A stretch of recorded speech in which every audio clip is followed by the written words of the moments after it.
இந்த பல பணியாரத்தை எங்கள் ஊரில் இந்த சத்தத்தினாலேயே என்னன்னு தெரியல சொய்யான்னு சொல்லுவாங்க.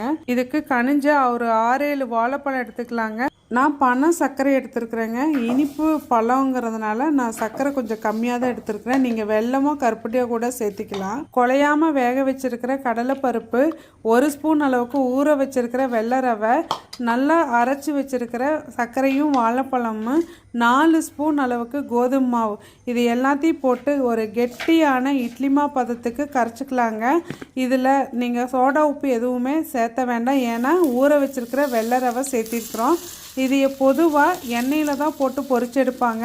நம்ம பனியாற்கல்லில் செக்கில் ஆட்டின கடலெண்ணெய் விட்டு இது நல்லா பொறுமையாக சிம்மில் வச்சு 2 சைடும் நல்லா வேகிற மாதிரி திருப்பி விட்டு எடுத்தோம் அப்படிங்கும்போது சூப்பரான ஒரு பணியாரம், பல பணியாரம் ரெடி. ரொம்ப டேஸ்ட்டாக இருக்குங்க. இடையில அந்த கடலைப்பருப்பெல்லாம் இருக்கிறது அவ்வளோ டேஸ்ட்டாக இருக்கும். நான் கொஞ்சம் பழம் நிறைய சேர்த்து போட்டு சர்க்கரை இல்லாமையும் செஞ்சு பார்த்தேன், அதுவும் சாஃப்டாக வந்தது. கண்டிப்பாக ட்ரை பண்ணி பாருங்கள். தேங்க்யூ.